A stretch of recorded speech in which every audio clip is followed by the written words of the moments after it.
હું Shailesh Patel H news સુરતમાં આપનું હાર્દિક સ્વાગત છે. દર્શક મિત્રો, પ્રવાસમાં આપણે ક્યાં જવું, કેવી રીતે જવું, શું કાળજી રાખવી, એ બધાને પ્રશ્ન હોય છે. તો આપણી સાથે છે ગેટકોના એન્જિનિયર તરીકે ફરજ બજાવતા અને પ્રવાસના અનુભવી શ્રી જયેન્દ્રભાઈ ગઢવી. નમસ્કાર જયેન્દ્રભાઈ. નમસ્તે શૈલેષભાઈ. જયેન્દ્રભાઈ, મારી જાણ પ્રમાણે તમને પ્રવાસનો ઘણો શોખ છે, તો તમે આ પ્રવાસનો શોખ કયા માધ્યમથી પૂરો કરો છો? જી શૈલેષભાઈ, બહુ સરસ સવાલ છે. કારણ કે જ્યારે અમે નાના હતા ત્યારે મારા મોટાભાઈ હંમેશા અમને કહેતા કે દરેક વ્યક્તિએ પોતાના જીવનમાં કોઈ એક શોખ રાખવો જોઈએ, અને શોખ એવો હોવો જોઈએ કે જ્યાં સુધી તમે જીવો ત્યાં સુધી એ શોખ તમારી સાથે ચાલુ રહે. તો નાનપણમાં તો ઘણા બધા નાના નાના શોખ કરતા હતા. ક્રિકેટ રમવું, ચેસ રમવી, પછી ધીમે ધીમે ફરવાનો શોખ પણ અમને લાગ્યો. જ્યારે ભણતા હતા તો ગામની નજીકના જ્યાં તળાવો છે, નદીઓ છે, નાના નાના પહાડો છે, ત્યાં પણ ફરવાનો જગ્યા, મંદિરો છે, એવી જગ્યાએ અમે ફરવાનું શરૂ કર્યું. અને એ ફરવાનો શોખ એવી વસ્તુ છે ને કે કોઈ પણ વસ્તુ તમે હોશ, ઉમંગ અને ઉત્સાહથી કરો તો એ તમારો શોખ તમને ખૂબ આગળ લઈ જાય. એટલા માટે મેં મારા જીવનમાં એક ફરવાનો શોખ કર્યો છે, અને હું ઘણા વર્ષોથી પ્રવાસ કરી રહ્યો છું. અને એ પ્રવાસ જુદા જુદા માધ્યમથી, જ્યાં જ્યાં જરૂર હોય એવા માધ્યમથી મેં પ્રવાસો કર્યા છે. શૈલેષભાઈ, તમે ગેટકોમાં જે જોબ કરો છો તેના બહુ બિઝી હશો, તો આવા બિઝી શિડ્યુલમાં તમે આ પ્રવાસ કેવી રીતે મેનેજ કરો? શૈલેષભાઈ, એમાં એવું છે ને કે ક્યારેય તાત્કાલિક પ્રવાસનું આયોજન નથી કરતો. હું લાંબા સમય પહેલાં એ પ્રવાસનું આયોજન કરું છું. એટલે કે ફરજ દરમિયાન પણ મને રજા પણ મળી જાય, અને એડવાન્સમાં એનું પ્લાનિંગ કરું છું. એને કારણે મને પ્રવાસ કરવામાં ક્યારેય વાંધો આવતો નથી. પ્રવાસનું પ્લાનિંગ એ રીતે કરું છું કે ઘણા બધા માધ્યમથી પ્રવાસનું પ્લાનિંગ કરતો હોઉં છું. રેલવે દ્વારા, ફ્લાઇટ દ્વારા, રોડ પર, બાય કાર, બાય મોટરસાઇકલ, કે જેવો પ્રવાસ એવા માધ્યમનો ઉપયોગ કરીને મારા પ્રવાસનું આગોતરું આયોજન કરું છું. એટલે કે ક્યારેય મને પ્રવાસ કરવામાં તકલીફ પડતી નથી. તો તમારા ભારતમાં મનપસંદ સ્થળો કયા પ્રવાસના? શૈલેષ, બહુ અઘરો સવાલ છે. કારણ કે ભારત તો એટલો વિશાળ દેશ છે, એ સાંસ્કૃતિક રીતે પણ એટલું છે, ધાર્મિક રીતે પણ એટલું છે.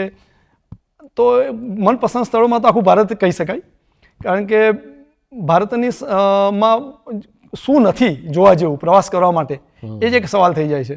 એટલે કે સંપૂર્ણ ભારતના 28 રાજ્યો અને 8 કેન્દ્ર શાસિત પ્રદેશો, એમાં વિવિધતાપૂર્ણ રીતે તમે પ્રવાસ કરી શકો છો. એટલે મારો આખો ભારત દેશ જ મારા પ્રવાસ માટે મેં નક્કી કર્યું છે કે આ ભારત દેશનો પ્રવાસ કરવો. જયેન્દ્રભાઈ, તો તમારા ભારતમાં તમને મનપસંદ સ્થળો કયા? મનપસંદ સ્થળોમાં તો અત્યાર સુધીમાં શૈલેષભાઈ મેં 28 રાજ્યોનો પ્રવાસ કર્યો છે. 8 કેન્દ્ર શાસિત પ્રદેશો છે, એમાંથી મેં 6 કેન્દ્ર શાસિત પ્રદેશોનો પણ પ્રવાસ કર્યો છે. ફક્ત 2 કેન્દ્ર શાસિત પ્રદેશો બાકી છે. એટલે કે જ્યારે હું પ્રવાસ કરું છું ને, તો ભારતમાં દરેક જે રસ્તામાં આવતા કે પ્રવાસ દરમિયાન જે સ્થળો, જોવાલાયક સ્થળો છે, માણવાલાયક સ્થળો છે, એને હું કવર કરી અને મારા પ્રવાસનું આયોજન કરું છું. એમ જોવા જાય તો ધાર્મિક સ્થળોમાં આપણે પ્રવાસ કર્યો હોય તો મારા મનપસંદના સ્થળોમાં તમારે વારાણસી છે, અયોધ્યા છે, ચારધામની યાત્રા છે, પછી બીજા 4 ધામ છે. એમ તો તમે દ્વારકાથી લઈ અને ગંગાસાગર અને ઉપર બદ્રીનાથ, કેદારનાથથી લઈને નીચે રામેશ્વર સુધીનો મેં પ્રવાસ કર્યો છે. તો મારા ધાર્મિક સ્થળોમાં આ 4 ધામની યાત્રા મારા યાદગાર છે. જ્યારે રણના પ્રવાસ કરીએ છીએ ત્યારે મને જેસલમેર ખાસ અને કચ્છનું રણ પણ આપણા જ્યારે નવેમ્બરથી ફેબ્રુઆરી સુધીમાં સફેદ રણ બને છે, તો એ સફેદ રણનો પ્રવાસ પણ મારા માટે મને ખૂબ જ ગમે છે. એ સિવાય જ્યારે હું અન્ય પ્રવાસોમાં લેહ લદ્દાખનો પ્રવાસ એક મારો યાદગાર અને મારો પસંદગીનો પ્રવાસ છે. સ્પીટી વેલીનો મારો પ્રવાસ પણ ખૂબ યાદગાર પ્રવાસ છે. અને રામેશ્વરથી ધનુષકોટીનો જે પ્રવાસ છે ખૂબ સુંદર છે. એ પ્રમાણે મને ભારતના વિવિધ જગ્યાઓના પ્રવાસો મેં કર્યા છે અને મને ખૂબ પસંદ છે. તો તમે પ્રવાસ જ શાના માટે પસંદ કરો ને એનો ફાયદો શું? જી, બહુ સરસ છે. કારણ કે દરેક જણે એક વ્યક્તિગત શોખ હોવો જોઈએ, અને એ શોખ એવો હોવો જોઈએ કે તમારા જીવનની અંદર જે રૂટીન લાઈફ છે, એ રૂટીન લાઈફથી તમે બહાર નીકળો અને જે સાંસ્કૃતિક વારસો છે એ જોવાની તમને મળે, ધાર્મિક પ્લેસો જોવાના મળે, જંગલો જોવાના મળે, જેને કારણે તમારા ઉત્સાહ ભરાઈ જાય, તમારો સ્ટ્રેસમાંથી તમે મુક્ત થઈ જાઓ, નવી નવી સંસ્કૃતિઓ, નવા નવા વ્યંજનો ખાવા મળે, નવા નવા લોકોને તમે મળવાનું. હા મુલાકાત થાય, આપલે થાય. તો એ બધી ઘણી બધી વસ્તુઓ પ્રવાસ દરમિયાન તમને મળે કે જેથી તમારા જીવનમાં એક ઉમંગ ભરાઈ જાય, તમારે એક ઉત્સાહપૂર્વક જીવન બને એવું માનવું છે, અને એ સત્ય છે. અને એને કારણે હું એ પ્રવાસમાં વધારે પસંદ કરું છું, પ્રવાસ કરવાનું. બરાબર. તો બીજો સવાલ એવો હતો કે તમે પ્રવાસ કરવાનું તો પસંદ કરો છો, જી. તો તમે સોલો પસંદ કરો કે એકદમ લક્ઝરી ટૂર પસંદ કરો કે ગ્રુપમાં કરો છો? હા, બરાબર છે. મેં ક્યારે પણ ગ્રુપમાં પ્રવાસ કર્યો નથી. મોટાભાગના તમામ પ્રવાસો મારા સોલો અને બજેટરી રહ્યા છે. અચ્છા. સોલો અને બજેટરી પ્રવાસ રહેવાથી જ તમે તમારી ઈચ્છા મુજબ, તમારી સમય મુજબ, સમયની અનુકૂળતા મુજબ તમે પ્રવાસ કરી શકો છો. એટલે મેં મોટાભાગના પ્રવાસો સોલોમાં, એટલે કે મારી પત્ની મારી સાથે હોય છે, મેં મારી પત્ની સાથેના જ મોટાભાગના પ્રવાસો કર્યા છે.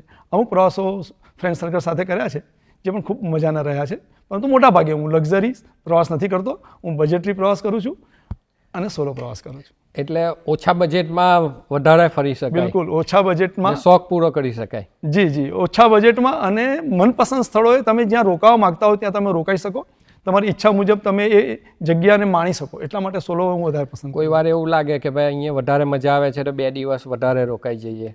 રસ્તામાં જતાં જતાં કદાચ કોઈ જગ્યા ગમી ગઈ તો એ જગ્યા તમે રોકાઈ શકો છો. સૂર્યોદય અને સૂર્યાસ્ત કઈ જગ્યાએ તમારે કરવો એનું એક આયોજન થઈ જાય છે કે આપણે જ્યારે સોલોમાં નીકળીએ તો વિચારીએ છીએ કે હવે આગળ જ્યાં પ્રવાસ કરીશું ત્યાં આ જગ્યા પર સૂર્યોદય જોઈશું તો ખૂબ મજા આવશે, અથવા સાંજના સમયે સૂર્યાસ્ત સમયે કદાચ આ જગ્યાએ આપણે પસાર થઈશું કે આ નદી કિનારેથી પસાર થતા હોય કોઈ પુલ ઉપરથી કે ક્યાંકથી, અને ત્યાં સૂર્યાસ્ત જોવા મળતો હોય તો પણ ખૂબ મજા આવતો હોય. એને કારણે એ સોલો પ્રવાસમાં આવું બધું આયોજન તમે તમારી વ્યક્તિગત મરજી મુજબ કરી શકો છો. ને ઘણીવાર એવું પણ બનતું હોય ને કે ત્યાંના લોકલ ગાઈડ કહે કે આ વસ્તુ આટલા વાગે તમે જોઈને જાઓ તો વધારે સારું પડે ને એવું. જી બિલકુલ, હા, એ ખાસ છે. અમે જ્યારે પણ હું મારા પ્રવાસ કરું છું ને એ પ્રવાસ દરમિયાન લોકલ લોકો સાથે વાત કરું છું. ગૂગલ મેપ, સોશિયલ મીડિયા એ બધું હું પ્લાનિંગમાં લઈ લઉં છું, પરંતુ જ્યારે હું પ્રવાસ કરું છું ત્યારે લોકલ ચાની લારી હોય કે કોઈ દુકાન હોય કે નાનો રેસ્ટોરન્ટ હોય કે ધાબો હોય ત્યાં અમે બેસીએ છીએ. ત્યાં બેસીને ત્યાં લોકલ લોકો સાથે વાતો કરે છે. ઘણા બધા ઉદાહરણ છે મારી પાસે એવા કે જેને લીધે મને ઘણી વસ્તુ જોવાનો મોકો મળ્યો છે કે જે આપણે જાણતા પણ ન હોય, પરંતુ લોકલ લોકોને એ જગ્યાનો વધારે અનુભવ હોય છે તો આપણને ગાઈડ કરતા હોય છે અને આપણને સહયોગ પણ કરતા હોય છે કે જેને કારણે આપણે એને માણી શકતા હોઈએ છીએ. તમે બાઇક ઉપર ક્યાં ક્યાં પ્રવાસ કર્યો? હા, એ સરસ છે, કારણ કે હું બાઇક રાઇડ્સ કરું મને ગમે છે. મારી પાસે રોયલ એનફિલ્ડ છે. મેં એવું સાંભળ્યું હતું કે સ્પીટી એક બહુ સુંદર રમણીય જગ્યા છે, અને સ્પીટીનો એક મેં બાઇકનો પ્રવાસ કર્યો છે, સુરતથી સ્પીટી વેલી અને સ્પીટી વેલીથી સુરત, એ રીતનો. અને બીજો મારો બાઇકનો પ્રવાસ બહુ લાંબો કહી શકાય તો સુરતથી ગંગાસાગર અને ગંગાસાગરથી સુરતનો બાઇકનો પ્રવાસ કર્યો છે. તદુપરાંત ચોમાસા પછી જે ઋતુ આવે છે એમાં હું લોનાવાલા, ખંડાલા, માલસેજ ઘાટનો પ્રવાસ કર્યો છે. અને ગુજરાતમાં તો અમે લગભગ દર વર્ષે મોટરસાઇકલ ઉપર ચોમાસું પૂરું થયા પછી ડાંગની આખી સર્કિટ અમે મોટરસાઇકલ પર જ કરીએ છીએ અને ખૂબ મજા કરીએ છીએ. એ પણ તમે સોલો કર્યું છે? જી બિલકુલ, એ પણ હું સોલો જ કરીએ છીએ. એ બુલેટ પર જ અમે બધો સામાન લઈ, હું અને મારી પત્ની અમે એ રીતે સોલો ડ્રાઈવ કરીએ છીએ. લગભગ 15 દિવસ 20 દિવસનો આ પ્રવાસ હોય છે અને જે હું સોલો ડ્રાઈવ કરું છું. આગામી પ્રવાસનું આયોજન તમે કેવી રીતે પ્લાન કરો છો? હા, હવે આપણે કોઈ પ્લાન અમે નક્કી કરીએ છીએ કે ક્યાં જવું, કઈ સિઝનમાં જવું, ક્યાંથી તમને સારું જોવા મળશે, તો એ પ્રમાણે હું આયોજન કરું કે હવે આપણે નેક્સ્ટ 2 મહિના 3 મહિનામાં પ્રવાસ કરવો છે તો એ સિઝન અમે નક્કી કરીએ છીએ. પછી સોશિયલ મીડિયા છે, નકશાઓ છે, પુસ્તકો છે, કોઈ એ જગ્યાના પ્રવાસ કરીને આવી ગયા હોય તો એવા લોકોનો હું સંપર્ક કરું છું, એમની પાસેથી માહિતી મેળવું છું અને એ માહિતી મેળવીને આગળનો પ્રવાસ નક્કી કરીએ છીએ. એક ઉદાહરણ તરીકે હું આપું કે મારા એક મિત્ર હમણાં જમ્મુ અને કાશ્મીર ફરવા જતા હતા અને એમણે આયોજન કર્યું, એમણે બુકિંગ પણ કર્યું. પછી એમણે મને પૂછ્યું કે અમે જમ્મુ કાશ્મીર ફરવા જઈએ, તો એમણે કીધું કે જમ્મુ કાશ્મીરમાં તમે પ્રવાસ કરો એ પહેલાં ગુલમર્ગમાં તમારે ગંડોલા રાઇડનું બુકિંગ કરવું જરૂરી છે. અચ્છા. કારણ કે ઓનલાઈન બુકિંગ થતું હોય છે. તો જો તમે ગંડોલા રાઇડમાં નહીં જઈ અને ગુલમર્ગમાં તમે બરફમાં ના જાઓ તો તમે એ જે કાશ્મીરની મજા છે ચૂકી જતા હો છો, અને પછી તમને એમ હશે કે હું ત્યાં જઈને ગંડોલા રાઇડનું બુકિંગ કરીશ તો મળતું નથી. તો આવી રીતે આયોજન આગોતરો કરીએ તો આવા બેનિફિટ્સ, સારી હોટલો સસ્તા દરે મળી રહેતી હોય છે, એડવાન્સ બુકિંગ કર્યું એટલે કોઈ ભીડમાં જવાની જરૂર નથી, બુકિંગ થઈ ગયું હોય છે, તો એને કારણે ઘણા લાભ મળતા હોય છે આગોતરા પ્લાનિંગથી. બરાબર. જયેન્દ્રભાઈ, તમે ઘણી જગ્યાએ પ્રવાસ કર્યો છે, તો સૌથી વધારે યાદગાર પ્રવાસ કયો રહ્યો હશે? એમ શૈલેષભાઈ, દરેક પ્રવાસ મારા માટે તો યાદગાર જ છે, કારણ કે સમય કાઢી અને જ્યારે ફરતા હોઈએ બે જણા, ત્યારે પ્રવાસ તો યાદગાર જ રહેતા હોય છે. પરંતુ એમ કહેવાય જાય ને કે યાદગાર પ્રવાસોમાં તો મેં સાંભળ્યું હતું કે લેહ લદ્દાખનો પ્રવાસ ખૂબ જ કઠિન હોય છે અને લેહ લદ્દાખના પ્રવાસમાં લોકોને ખૂબ મજા પણ આવતી હોય છે. સાહેબ, લેહ લદ્દાખના પ્રવાસની વાત કરું તો લેહ લદ્દાખનો જે પ્રવાસ છે ભારતની અંદર, એની અંદર લોકો જે લેહ લદ્દાખનો પ્રવાસ કરે છે એ હાફ સર્કિટ કરતા હોય છે. એટલે એવું કે લોકો ફ્લાઇટમાં લેહ જાય છે, લેહ ગયા પછી ત્યાંથી મોટરસાઇકલ અથવા તો કાર, જે પણ વ્હીકલ રેન્ટ ઉપર લેતા હોય છે, અને એ રેન્ટ ઉપર અથવા તો ગ્રુપમાં, એ રીતે ગ્રુપમાં પણ જતા હોય છે. એ ગ્રુપમાં પછી લેહથી એ પ્રવાસ શરૂ કરી અને લેહનો જે જોવાલાયક સ્થળો છે એ પ્રવાસ પૂરો કરીને પાછા આવતા હોય છે. પણ એ લોકોએ ગાઈડ કરેલું એ પ્રમાણે, હા, લોકો એ પ્રમાણે જોઈને જતા હોય છે, અથવા તો એમની શારીરિક શક્તિ, એમની મોટરસાઇકલ ચલાવવાની, લોંગ ટર્મ ચલાવવાની કદાચ એમને મજા પણ ના આવતી હોય, એન્જોય ના કરી શકતા હોય, એને કારણે પણ હોઈ શકે. કોઈને સમય અનુકૂળ ના હોય, એટલો બધો લાંબો સમય સુધી એ પ્રવાસ ના કરી શકતા હોય, એને કારણે પણ એવું કરતા હોય છે. અને ઘણા લોકો જે બીજું ગ્રુપ એવું હોય છે કે જે સિમલાથી એન્ટર કરે છે અને સિમલાથી એન્ટર કરીને લદ્દાખ લેહ જાય છે અને લેહથી લદ્દાખના જોવાલાયક સ્થળો કરીને પાછા આવે છે. પરંતુ લદ્દાખમાં એક ફૂલ સર્કિટ છે જે મેં કરી છે, એટલે મને યાદગાર રહી છે કે એની અંદર કેવું છે કે તમે જ્યારે લદ્દાખ જાઓ છો તો અમે આ પહેલાંથી પ્લાનિંગ કર્યું હતું, સુરતથી બાય રોડ જ લદ્દાખ જવું અને બાય કાર જ જવું, એવું અમે નક્કી કર્યું. અને પછી અમે સુરતથી અમૃતસર ગયા અને અમૃતસરથી પછી સુરતથી અમે અમૃતસર ગયા, અમૃતસરથી પછી જમ્મુ કાશ્મીર ગયા અને જમ્મુ કાશ્મીરથી પછી સોનમર્ગ, અને સોનમર્ગથી જે એમ કહેવાય છે ને કે મોટર બાઇકનો સેકન્ડ હાઈએસ્ટ પીક રોડ છે જોજુલા પાસ, તો એ જોજુલા પાસ થઈ અને કારગિલ ગયા. લેહ લદ્દાખ અલગ અલગ જિલ્લામાં, એક જમ્મુ કાશ્મીર, એક લેહ અને કારગિલ જિલ્લામાં અલગ અલગ છે. તો એ રૂટ અમે લીધો હતો કે કારગિલ ગયા, કારગિલથી પછી અમે લેહ ગયા. લેહમાં અમે રોકાયા, કારણ કે ત્યાં આપણે ઇન્ટર પરમિટ લેવાની જરૂર પડતી હોય છે, તો એક પરમિટ લેવી પડે છે ત્યાં ફરવા માટે, કે જેથી રેકોર્ડ રહે કે કયા લોકો પ્રવાસમાં ગયા, ક્યારે બહાર નીકળ્યા, એમનો રેકોર્ડ, કારણ કે બહુ જ ડેન્જર પ્રવાસ કહેવામાં આવે છે. હા, એન્ટ્રી થતી હશે. હા, એટલે દરેક એન્ટ્રી થતી હોય છે, ત્યાં તમારે પાસ લઈ અને પછી આગળ એન્ટ્રી પણ કરાય. તો અમે લોકો જમ્મુ કાશ્મીરથી લેહ ગયા અને લેહમાં રોકાઈને આજુબાજુના જે જોવાલાયક સ્થળો છે, માનો કે સ્તૂપ છે, મેગ્નેટિક હિલ છે, ત્યાં એ બધું અમે 2 દિવસ 3 દિવસમાં એ બધો પ્રવાસ કરી અને ત્યાર પછી અમે નુબ્રા વેલી, અને નુબ્રા વેલી જ્યારે તમે લેહથી જાઓ છો ને ત્યારે વચ્ચે ખારડુંગલા કરીને જે પીક આવે છે, એટલું સુંદર જગ્યા અને રમણીય જગ્યા છે કે ત્યાંથી તમે પાછા આવવાનું ક્યારે પણ ઈચ્છા ન થાય. આમ સ્નોફોલ થતો હોય, વરસાદ પડતો હોય, રસ્તા ભીના હોય, ઠંડી હવા આવતી હોય અને ટ્રાફિક ઓછો હોય, થોડા રસ્તા નો ડાઉટ કે રસ્તા થોડા ડેન્જર છે, પરંતુ જો અમે ધીરજ રાખીને, હું હંમેશા જ્યારે લેહ લદ્દાખનો પ્રવાસ ગયો તો 1 ગિયર ડાઉન, એ મેં એક પોલિસી બનાવી હતી કે 1 ગિયર નીચે રાખીને ડ્રાઈવ કરવી. એ પ્રમાણે મેં ડ્રાઈવ કરીને ખારડુંગલા પાસ થઈ અને દુનિયાની સૌથી સારી વેલી કહેવાય છે નુબ્રા વેલી. એ નુબ્રા વેલીનો જે નજારો છે સાહેબ, બહુ સુંદર નજારો છે, એટલી લાંબી ને વિશાળ વેલી છે. અને એ નુબ્રા તમે ગયા, અને નુબ્રા વેલી માટે કહું કે મિશન ઇમ્પોસિબલ જે મૂવી આવ્યું હતું એનું, મિશન ઇમ્પોસિબલ ફોલઆઉટ, એનું જે ક્લાઇમેક્સનું શૂટિંગ પણ આપણે નુબ્રા વેલીમાં થયું સાહેબ. આટલું હિટ પિક્ચરનું શૂટિંગ થયું તો એ વેલી કેવી હશે કે એકદમ વિશાળ વેલી છે. તો નુબ્રા વેલી ગયા અને નુબ્રા વેલીના રસ્તા પછી ત્યાં રાત રોકાઈ અને પેંગોંગ લેક છે, જે પણ 3 ઇડિયટને કારણે ખૂબ પ્રખ્યાત થયું છે, જે સિયાચીનના વિસ્તારથી લઈ અને છેક કાશ્મીર સુધી અને તિબેટ સુધીનું જે સૌથી લાંબી ઝીલ કહેવાય છે નુબ્રા વેલી, પેંગોંગ લેક, જે પેંગોંગ લેક કહે છે, તો ખૂબ સુંદર જગ્યા છે. અમુક સિઝનમાં એ થીજી જાય છે અને બરફ થઈ જાય છે, અને અમે જે સિઝનમાં ગયા એમાં તો પાણી હતું પણ ક્રિસ્ટલ ક્લિયર પાણી. તો કયા સિઝનમાં? અમે જૂન જુલાઈમાં ગયા હતા, કે જેને કારણે બરફ તો જોવા મળવાનો જ છે તમને. એવું કહેવાય છે કે જ્યારે તમે જોજુલા પાસથી પાસ થઈ રહ્યા છો ને, ત્યારે એ જોજુલા પાસ અને રોહતાંગ પાસ તમારે પાસ કરવાનો હોય છે. સાહેબ, અમે 2018માં જ્યારે ગયા હતા ત્યારે અટલ ટનલ નહોતી બની, એટલે અટલ ટનલ નહોતી બની એટલે તમારે એ જે છે તમારે રોહતાંગ પાસથી જ જવું પડે. અને રોહતાંગ પાસ એવી છે કે બંને તરફ રસ્તાઓ, બંને તરફ બરફની દિવાલો હોય અને તમારી ગાડી બરફની દિવાલોમાંથી નીકળે અને એકદમ એડવેન્ચરસ હોય, એકદમ કૂલ હોય.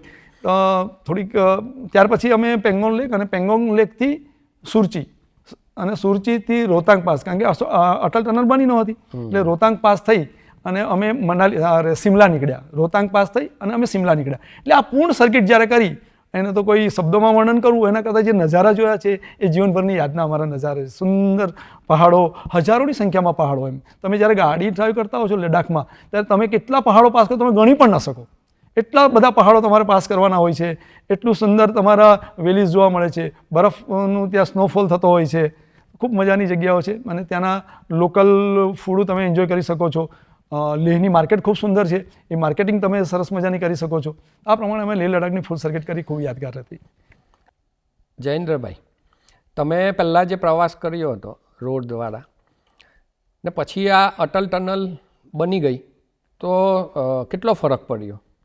જે સાહેબ, અમે હમણાં 2-3 વાર મારે અટલ ટનલમાંથી પાસ થવાનું થયું છે અને એ તમને રસ્તા પણ એટલા સરસ બન્યા આવે છે અને ટનલ પણ એક જોવાલાયક ટનલ બનાવી છે ભારત દેશમાં. ટાઈમ પણ ઘણો ટાઈમ બચી જાય, ઘણા કિલોમીટર બચી જાય, ઘણો સમય બચી જાય છે. તમે જ્યારે મનાલીથી નીકળો છો અને અટલ ટનલ થઈ તમે સ્પીટી જાઓ છો કે લદ્દાખ જાઓ છો તો અટલ ટનલ પાસ કરીને જવાનું હોય છે. પરંતુ મારું એવું માનવું છે કે જો તમે પ્રવાસ જ કરતા હોવ તો એકવાર અટલ ટનલથી જવું જોઈએ અને બીજી વાર રોહતાંગ પાસથી નીકળવું જોઈએ. કે રોહતાંગ પાસની પોતાની બ્યુટી બહુ જ સુંદર છે. અચ્છા, તો રોહતાંગ પાસથી પણ તમારે જવું જોઈએ. જે નજારો તો બહાર જ જોવા મળે, ટનલમાં ગયા પછી તો હા, એ તમારે જે 50-60 કિલોમીટરનું જે ટનલનો રસ્તો કપાઈ જાય છે અને એ ટનલ પણ બહુ અદ્ભુત છે, જોવા જેવી જ છે, એમાં કોઈ ડાઉટ નથી. પરંતુ એકવાર તમારે અટલ ટનલથી જવું છે ને બીજી વાર જો રોહતાંગ પાસ ખુલ્લો હોય તો રોહતાંગ પાસથી તમારે પાસ આવવું જોઈએ, એવું મારું માનવું છે.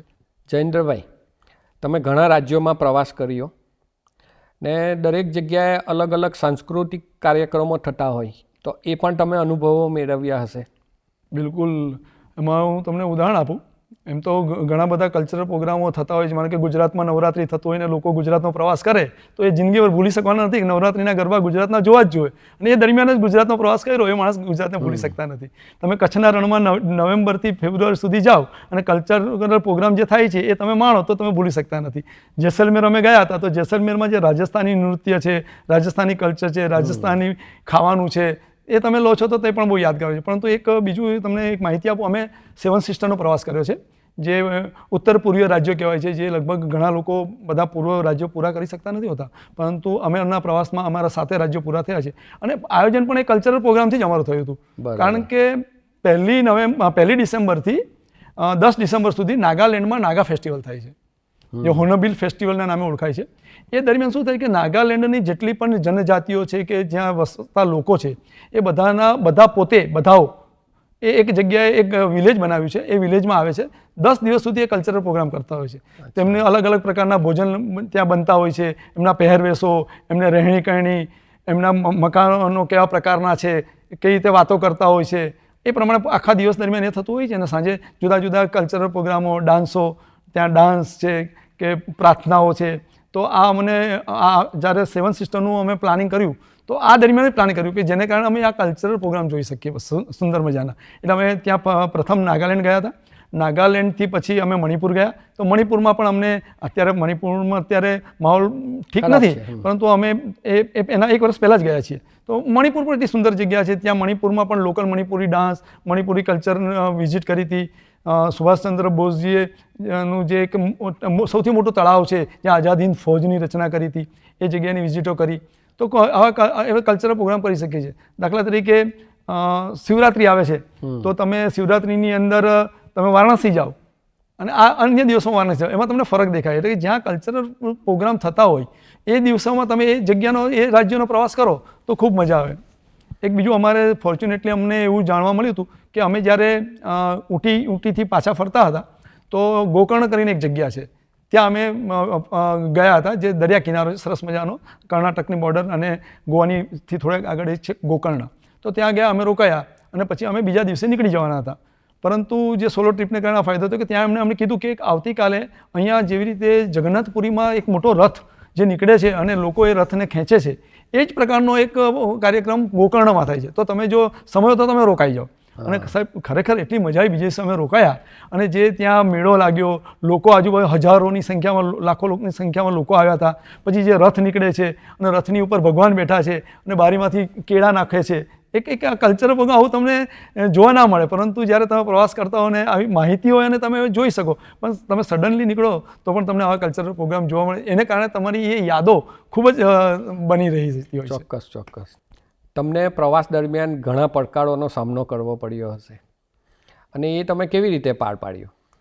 આમાં શું છે કે જ્યારે આપણે રોડ દ્વારા પ્રવાસ કરતા હોઈએ છીએ ત્યારે તમે વેહિકલ લઈને જતા હોઈએ છીએ, બાય કાર જતા હોઈએ છીએ મોટા ભાગે, અને તમારું રોયલ એનફિલ્ડ લઈને જાઓ છો તો એ તો મશીન છે, પણ તમે જ્યારે નીકળો છો ત્યારે આપણે એની પૂર્વ તૈયારી તો કરી જ હોય છે. આપણે એને ગાડીને જે રીતે સર્વિસ કરાવવાની હોય, જે બધા સાધનો આપણી સાથે લેવાના હોય તે સાધનો લેતા હોઈએ છીએ, પરંતુ મશીન છે તો પડકારો તો રહેવાના જ છે.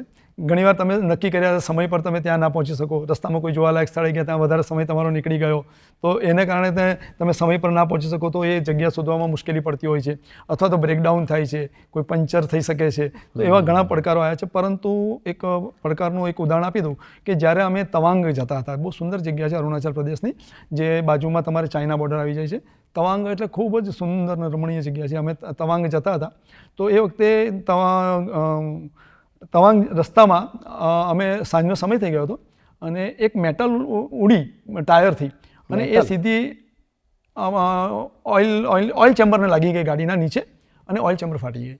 હવે સાંજનો સમય થઈ ગયો તો અમારે ડેસ્ટિનેશન પહોંચવામાં 60 કિલોમીટર બાકી હતા, પરંતુ હવે એ ગાડી ચાલે એમ નહોતી, એટલે અમે ત્યાં બ્રેકડાઉન થયું. એટલે અમે બાજુમાં એક હોટલ હતી ત્યાં ગયા, અને એ લોકો એટલા સારા હતા કે અમને લોકોને બેસાડ્યા, જમાડ્યા, અમારી ગાડી ત્યાં લઈ આવ્યા. બહુ દૂર નહોતી હોટલથી, પરંતુ અને ત્યાર પછી ત્યાં લોકલ મેકેનિક, રાત પડી ગઈ એટલે મેકેનિકલ મળ્યા નહોતા, પણ બીજા દિવસે સવારે મેકેનિકલ આવ્યા, ગામથી બોલાયા. તેમણે જોયું કે ભાઈ આ તમારે ચેમ્બર બદલવી પડશે, એટલે અમે કંપનીમાં ફોન કર્યો. હવે એ જોવાનું છે કે એ જગ્યાએથી તેજપુર કરીને એક જગ્યા છે, ત્યાં એનું સર્વિસ સેન્ટર છે, તો ગાડી તો લઈ જઈ શકાય એમ નથી, કારણ કે તેજપુર જઈને આવવા 1 દિવસ લાગે, કારણ કે પહાડી રસ્તો છે, ઝીગઝાગવાળો રસ્તો છે, એટલે તમે ગાડી લઈને ટોચિંગ કરીને તો ના જ લઈ શકો. એટલે તમારે શું કરવું પડ્યું અમારે કે એ અમારે મંગાવવું પડ્યું તેજપુર. અને એ જે સ્કૂલ હતી એ સ્કૂલમાં નાના નાના બાળકો ત્યાં રેસિડેન્શિયલ હતા, રહેતા હતા. અમે એ બાળકો સાથે રહ્યા, ખૂબ આનંદ કર્યો, રાત્રે ગીતો ગાયા, એમની સાથે રમ્યા, અને એ ફેમિલી પણ એટલું સારું હતું કે રેસિડેન્શિયલ સ્કૂલ હતી, નાના બાળકોને લગભગ 7 સુધીના બાળકો હતા. આજુબાજુ એમને મેં પૂછ્યું હતું કે આજુબાજુના ગરીબ બાળકો હોય છે એમને ભણવા માટે એ લોકો લાવે છે, પણ એટલા સારા લોકો હતા. બીજા દિવસે એમણે પોતાની ગાડી મને આપી. બરાબર. કે મારી ગાડી લઈ જાઓ, તેજપુર જઈ આવો. સાથે મિકેનિકને બોલાયા, એમણે પોતાની ગાડી આપી, અમે તેજપુર ગયા, એ લાવ્યા. બીજે દિવસે અમને એ ઓઇલ ચેમ્બર અમને લગાવી આપી, અને પછી અમે તવાંગ. પરંતુ તો આને કારણે શું થાય છે કે તમને લોકોને જે બીક હોય છે ને પ્રવાસમાં, કે મને કંઈ તકલીફ થશે તો શું થશે, પરંતુ ભારત દેશમાં હજારો કિલોમીટરનો મેં પ્રવાસ કર્યો છે, ક્યારેય કોઈ તરફથી મને ક્યારેય કોઈ તકલીફ થઈ નથી, લોકો તરફથી નથી થઈ. બ્રેકડાઉન આવે છે તો એનું સોલ્યુશન કરવા આપણને બધા મદદ કરતા હોય છે, એમાં કોઈ ડર રાખવાની જરૂર નથી. બ્રેકડાઉન તો મશીન છે, થઈ શકે, પરંતુ આજુબાજુથી લોકોથી તમને સારો સહયોગ મળશે અને તમે તમારા એ પ્રોબ્લેમમાંથી બહાર નીકળી શકો છો. પહેલાં તો હું તમને પૂછીશ કે ગુજરાતમાં કયા પ્રદેશોમાં તમે ફરવાની દર્શક મિત્રોને ભલામણ કરશો, અને શા માટે? ગુજરાત તો આખું મેં ખૂણે ખૂણો ગામે ગામ જોયા છે, અને જો આપણે પ્રવાસની દ્રષ્ટિએ જોઈએ તો ગુજરાતને બી પ્રવાસની બહુ જ સુંદર જગ્યાઓ આપી છે. ધાર્મિક દ્રષ્ટિએ જોઈએ તો આપણી પાસે 2 જ્યોતિર્લિંગ છે, સોમનાથ મહાદેવનું મંદિર છે, પછી ગીર, સાસણ ગીરનો આપણો બહુ સુંદર ગીરનો પ્રવાસ કરી શકાય છે. કચ્છની અંદર તમે નવેમ્બરથી ફેબ્રુઆરી સુધી જ્યારે સફેદ રણ બને છે ત્યારે રોડ ટુ હેવન કહેવાય છે. હવે તો એ લોકો બાઇકર્સ માટે એને સાયકલિંગ કરો તો પણ ખૂબ સુંદર જગ્યા તમારી પાસે કચ્છમાં પણ જોવા મળે છે. આ બાજુ સ્ટેચ્યુ ઓફ યુનિટી જે વર્લ્ડમાં આજે ફેમસ થઈ ગયું છે, કે આ સરકારશ્રીએ જે અને એટલું બધું ડેવલપ કર્યું છે, ત્યાં પણ ઘણું પ્રાણી સંગ્રહાલય ને બધું હજુ ઘણું બધું ડેવલપ થઈ રહ્યું છે, ઘણું બધું છે. અને આટલામાં જ આપણે આપણા પહેલાં જ્યારે આપણે સ્ટેચ્યુ ઓફ યુનિટી જોવા જતા હતા અને જ્યારે ફરીવાર જઈએ છીએ ત્યારે કંઈ ને કંઈક નવું હોય છે એમાં. એટલે એમાં નાના બાળકોથી લઈને વિદેશીઓ સુધીને લોકો મજા કરી શકે છે એવું આપણી પાસે સ્ટેચ્યુ ઓફ યુનિટી છે. શક્તિપીઠોમાં આપણી પાસે અંબાજી માતાનું મંદિર છે, જે ઉમિયા માતાનું મંદિર છે, અંબાજી માતાનું મંદિર છે, જેના આપણે દર્શન કરી શકીએ છીએ. તદુપરાંત આપણે જો ચોમાસા પછી આહવા ડાંગનું સુંદર વન છે, જેમાં અસંખ્ય ઝરણાઓ, વોટરફોલ, જંગલમાં વનસ્પતિઓ, એની સુગંધો, આહવા ડાંગનું જંગલનો પર તમે સરસ રીતે પ્રવાસ કરી શકો છો. એવી જ રીતે હું તમને પૂછીશ કે ભારતમાં તમે કયા પ્રદેશોમાં ફરવાની ભલામણ કરશો? શૈલેષભાઈ, ભારતમાં હું પ્રવાસની પહેલાં તો કહીશ કે જો ભારતનો પ્રવાસ કરવો હોય અને જો ખરેખર પ્રવાસ માટે આનંદ લેવો હોય તો પહેલાં તો ભારતનું સૌથી સુંદર છે જમ્મુ અને કાશ્મીર. મને લગભગ ઘણીવાર જમ્મુ કાશ્મીરનો મેં પ્રવાસ કર્યો છે. ખૂબ સ્વર્ગ જેવું છે અને કોઈ ડર નથી. પ્રવાસીઓ માટે ત્યાં કોઈ ડર નથી. હું ત્યાં લોકલ લોકોને મળ્યો છું અને શ્રીનગરની ગલીઓમાંથી પણ અમે ગયા છે. પ્રવાસીઓને કોઈ ડર લાગતો નથી. ખૂબ સુંદર રીતે પ્રવાસ કરી છે કે એમાં દાલ લેકનો જે નજારો છે એ તો સ્વર્ગ સમાન છે. તો હું જમ્મુ કાશ્મીરનો પ્રવાસ પહેલાં જ કરવાનું કહીશ. પછી કહીશ કે તમે જો બાઇક રાઇડર્સ છો અથવા બાય કાર બાય રોડ જતા હો તો તમારે લેહ લદ્દાખનો ફૂલ સર્કિટ કરવી જોઈએ. અને ત્રીજી ફૂલ સર્કિટ તમારે સ્પીટી વેલીની કરવી જોઈએ. રણ ગમતું હોય તો તમારે અજમેરથી લઈ અને જોધપુરથી જેસલમેર અને જેસલમેરથી પછી કરણી માતાજીનું મંદિર છે ત્યાં એ પણ જોવું જોઈએ. અને કરણી માતાના મંદિરથી જે કચ્છના રણનો જે વિસ્તાર છે એ તનોટ મંદિર કહેવાય છે, તનોટ માતા, કે જ્યાં બહુ હિસ્ટોરિકલ જગ્યા છે તનોટ મંદિર. તો જેસલમેરથી તનોટ વચ્ચેનો જે રૂટ છે જે બંને તરફ રેતી છે, ખૂબ રેતી છે અને એમાંથી તમે પ્રવાસ કરો છો તો એ પ્રવાસ કરવો જોઈએ. સાઉથની અંદર પણ તમે ધનુષકોટીથી રામેશ્વર તમે જઈ શકો છો. રામેશ્વર મારું પ્રિય છે. રામેશ્વર છે, વારાણસી છે, અયોધ્યા છે. આજે તો અયોધ્યા પણ એટલું સુંદર બની ગયું છે, નવું મંદિર બની ગયું છે. અયોધ્યા કરી શકાય છે. સેવન સિસ્ટર તમે કરી શકો છો જો સમય વધારે હોય તો. હાલમાં તો થોડું વાતાવરણ બરાબર નથી, પરંતુ એક અને મારું યાદગારમાં એક કહી શકાય છે કે મિઝોરમનું એઝવાલ કરીને એક જગ્યા છે મિઝોરમની. એટલી સુંદર જગ્યા છે, એટલા સુંદર લોકો છે, એટલું સુંદર શહેર છે, નાનકડું છે, પણ તમે એ ચોક્કસ એનો તમારે પ્રવાસ કરવો જોઈએ. દક્ષિણની અંદર તમારે મદુરાઈ છે, મદુરાઈ જઈ શકો છો. મદુરાઈનું જે ટેમ્પલ છે તે સ્થાપત્યની દ્રષ્ટિએ ખૂબ સુંદર છે. ખજુરાહો છે એ પણ ખૂબ સુંદર જગ્યા છે. પછી હિલ સ્ટેશનોમાં તમે મહાબળેશ્વર છે, નજદીકમાં આપણે ગુજરાતથી નજીકમાં મહાબળેશ્વર છે, પંચમઢી છે, પંચગીની છે મધ્યપ્રદેશનું, એ પણ તમે સારા એવા પ્રવાસ કરી શકો છો.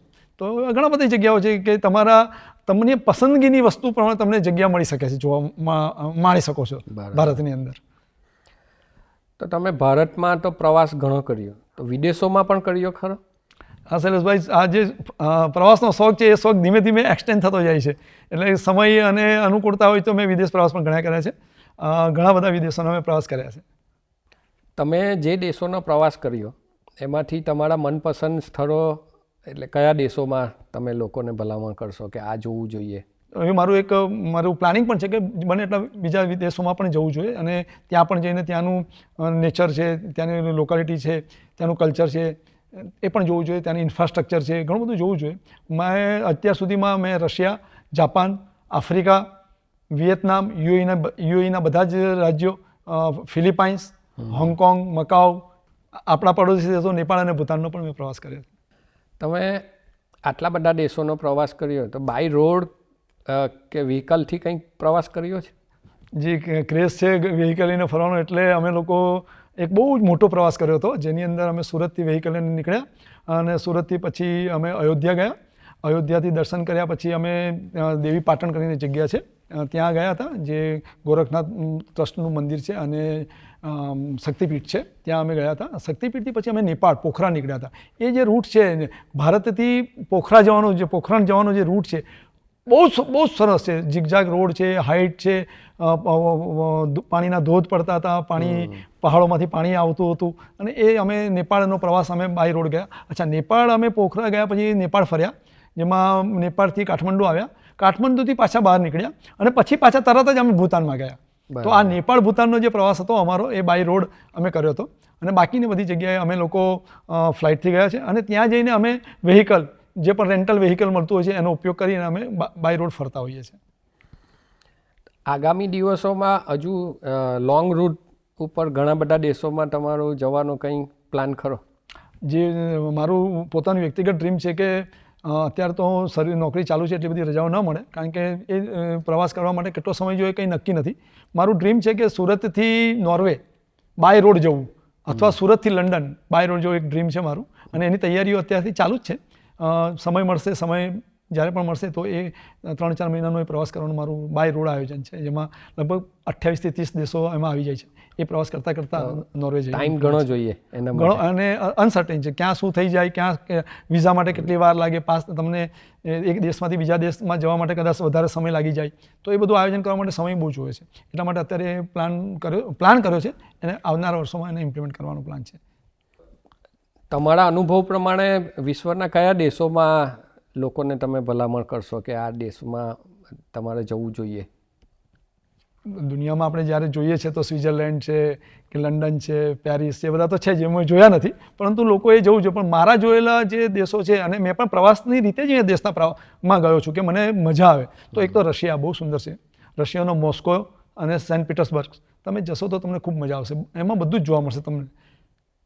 અને બીજો છે કે જે નાનો બાળક હોય એના માતા પિતા અને એના મમ્મી પપ્પા, એટલે કે 3 પેઢી જો સાથે પ્રવાસ કરવો હોય તો વિયેતનામનો પ્રવાસ બેસ્ટ છે. કે નાના બાળકને પણ એટલી મજા આવે, યુવાનને પણ એટલી મજા આવે, અને જે એમના બુઝુર્ગ છે એ પણ જો વિયેતનામનો પ્રવાસ કરે તો એમને પણ એટલી મજા આવે. એટલો સરસ મતલબનો વિયેતનામનો પ્રવાસ કરી શકાય છે. અને વિયેતનામનો પ્રવાસ બધાએ જ કરવો જોઈએ, જે આપણને એકદમ સસ્તો છે. માનો કે તમે ભારતમાં તમે જ્યારે ફ્લાઇટની ટિકિટ લો છો એટલી જ ફ્લાઇટની ટિકિટમાં તમે વિયેતનામ જઈ શકો છો.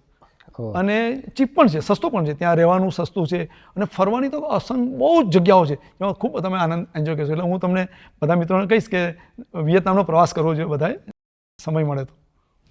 જયેન્દ્રભાઈ, તમારું નજીકના દિવસોમાં કોઈ પ્રવાસનું આયોજન ભારતમાં કે વિદેશમાં?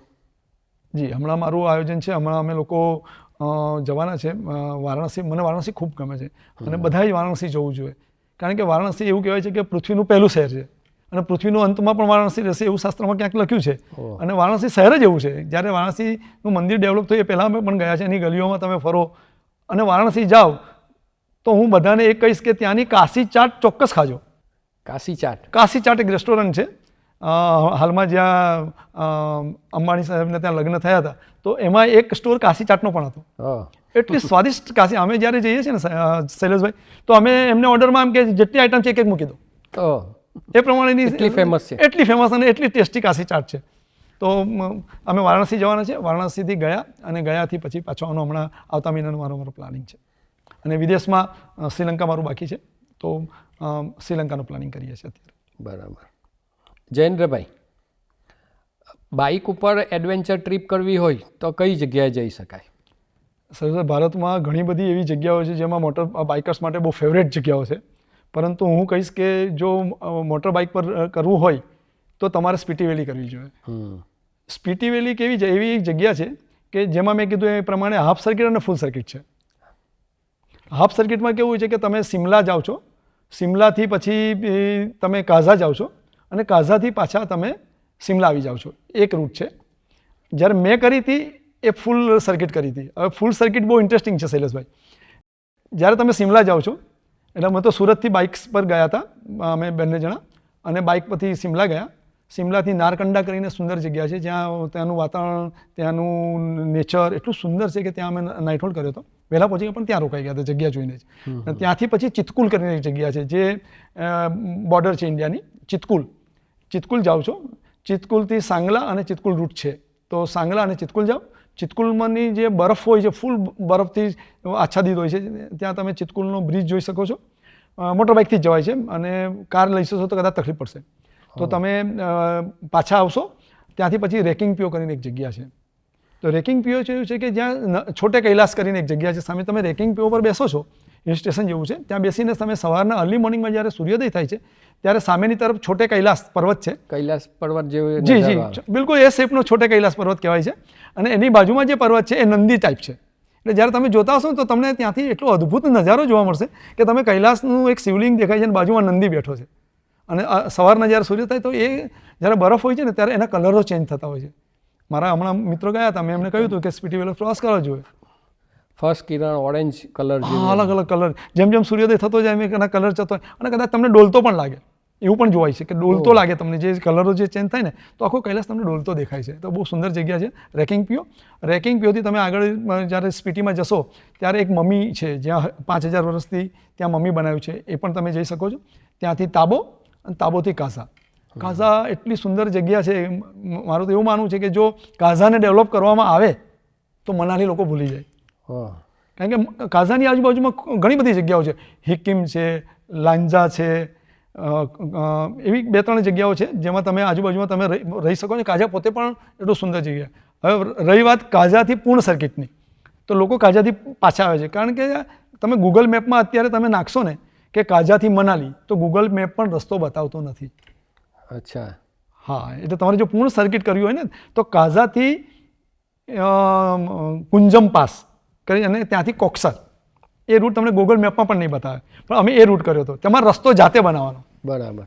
તો આના માટે ઘણા એવા લોકોને ઈચ્છા હોય કે આપણે બાઇક પ્રવાસ કરીએ પણ મેપની અંદર બતાવતું નહીં હોય, તો એ લોકોએ માહિતી આવી લેવી હોય તો ક્યાં લઈ શકે એમ? હા, એ માહિતી તમે કાઝા જઈને પણ લઈ શકો છો.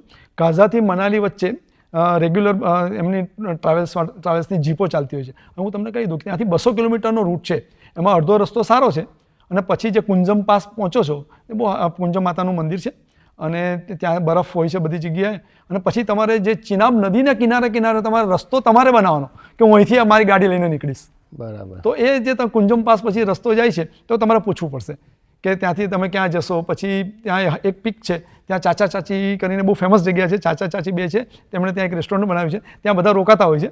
ચાચા ચાચીને ત્યાં મેગી છે, કોફી છે, એવું પીતા હોય છે. અને ત્યાર પછી જે તમે મનાલી નીકળો છો સાહેબ, ચારે બાજુ બરફ, બરફનું પાણી, પહાડો, ઓક્સિજનની પણ ત્યાં કમી થઈ શકે છે. તમારે સાથે ઓક્સિજન પણ લઈ જવો જોઈએ. જો જેને તકલીફ હોય તો ઓક્સિજન પણ સાથે રાખવો જોઈએ. પણ ખૂબ સુંદર તમારે જીવનભરની યાદગાર. તમે કાઝાથી મનાલી નીકળો અને પહેલાં પણ એ તપાસ કરી લેવી જોઈએ કે કાઝાથી મનાલીનો રૂટ ચાલુ છે કે સરકારે બંધ તો નથી ને. જો ખોલ્યો હોય ત્યાર પછી પણ આટલો એડવેન્ચરસ રોડ છે, એટલે બધાને કહીશ કે જવું જોઈએ. અને જ્યારે તમે કાઝાથી મનાલી નીકળો છો ત્યારે કાઝામાં કોઈ સાથે કોન્ટેક્ટ કરી લેવાનો કે હું જઉં છું. કદાચ હવે તો જીઓનું નેટવર્ક આવે છે પણ ત્યાં નેટવર્ક નથી મળતું સાહેબ. બરાબર. એટલે તમે ગયા અને જો તમારે કંઈ થયું તો તમારે કયા સમયે આપણે ટાઈમ તો કાઝા બે રીતે જઈ શકાય છે. એક તો માનો કે તમારે વિન્ટરમાં જાઓ, ત્યાં -30 ડિગ્રી જેટલું ટેમ્પરેચર થઈ જાય છે, ચારે બાજુ બરફથી છવાયું હોય છે, ફૂલ ઠંડી, ફૂલ બરફની અંદર. તમને રસ્તા પણ સારા છે, કાઝા સુધી કોઈ પ્રોબ્લેમ નથી. તમે ક્યારે બી પ્રવાસ કરો તો 10%થી વધારે રસ્તા ખરાબ ક્યાંય ભારતમાં જોવા નહીં મળે. તમે આરામથી તમે બાય રોડ તમે ટ્રાવેલ કરી શકશો. તો એ બરફના વાતાવરણમાં તમે જઈ શકો. બાકી તમે અત્યારે કે જૂન જુલાઈમાં જશો તો થોડો બરફ ઓછો હોય છે, તો એ દરમિયાન પણ તમે કાઝા અને સ્પીટી વેલીનો પ્રવાસ કરી શકો છો. ત્યાં ચીચમ બ્રિજ છે સાહેબ, એ ચીચમ બ્રિજ એટલે દુનિયાનો હાઈ સસ્પેન્શન બ્રિજ કહેવાય છે. તો તમે ચીચમ બ્રિજ પર જશો અને જ્યારે બ્રિજ પર ઊભા રહીને નીચે જોશો તો તમને ખ્યાલ આવશે કે આ પુલ કેવી રીતે બનાવ્યો હશે. એટલું ઊંડું સુધી તમને દેખાય. ક્યાંક નીચે કોઈક વસ્તુને તમે શું કે નાની સોય જેટલી અણી જેટલી દેખાતી હોય છે, એટલી હાઈટ પર આ સસ્પેન્શન બ્રિજ બન્યો છે. અને ત્યાંથી પછી તમે મનાલી નીકળશો તો ખૂબ યાદગાર રહેશે તમારા માટે. જયેન્દ્રભાઈ, તમારી પાસેથી ઘણું પ્રવાસ વિશે જાણવા મળ્યું. પ્રવાસ વિશે મારે તમને થોડા પ્રશ્નો પૂછવા છે શોર્ટમાં. આપના મનપસંદ શહેર કયા? કલકત્તા. મનપસંદ ધાર્મિક સ્થળ? વારાણસી. મનપસંદ હિલ સ્ટેશન? રેકિંગ પિયો અને મેકલોડગંજ. મનપસંદ દરિયા કિનારો? દરિયા કિનારો બે, એક મને ગોવા ગમે છે, આંદામાન નિકોબાર અને ગોકર્ણ. જંગલ સફારી? તાડોબા. સાંસ્કૃતિક વારસો? સાંસ્કૃતિક વારસોમાં આપણું મોઢેરા, ખજુરાહો. રણ? કચ્છનું રણ. સાહસિક પ્રવાસો? સ્પીટી વેલી અને લદ્દાખનો પ્રવાસ. લોકેશન? માના વિલેજ, જ્યાંથી સરસ્વતી નદીનું ઉદ્ગમ સ્થાન છે, એ જગ્યા. દરિયાઈ રમતો? Andaman Nicobar. Paragliding? બિરબિલિંગ. Bungee jumping? Rishikesh અને લદ્દાખ. River rafting? ઋષિકેશ માં ગંગામાં. ક્રૂઝ માટે? ગોવા. જયેન્દ્રભાઈ, પ્રવાસ વિશે અમને ઘણી માહિતી જાણવા મળી, તો તમે દર્શક મિત્રોને કંઈ જણાવવા માંગો તો? શૈલેષભાઈ, તમે મને અહીં બોલાવ્યો તમારા સ્ટુડિયોમાં અને પ્રવાસ વિશે જે સવાલો પૂછ્યા અને મેં જે માહિતી આપી તે બદલ હું તમારો આભાર વ્યક્ત કરું છું. અને દર્શક મિત્રોને કહેવા માગું છું કે પ્રવાસ અવશ્ય કરવો જોઈએ. અને પ્રવાસ તમારે ભારતમાં ક્યાંય પણ પ્રવાસ કરવો હોય, બાય રોડ કે કોઈ પણ રીતે, તો તમે એમના બાયોમાં મારો મોબાઈલ નંબર અને મારો ઈમેલ એડ્રેસ હું આપી રહ્યો છું, તેમાં મને સંપર્ક કરશો તો હું તમને ચોક્કસ માહિતી પૂરી પાડીશ. ધન્યવાદ જયેન્દ્રભાઈ. પ્રવાસ વિશે તમારી પાસે ઘણું બધું જાણવા મળ્યું. તો દર્શક મિત્રો, તમને પ્રવાસ વિશે ઘણી માહિતી મળી હશે. તો આવા આપણે અવનવા કાર્યક્રમો કરતા રહીશું. તો તમને આ અમારી channel H news Surat like કરો, શેર કરો અને સબસ્ક્રાઈબ કરો.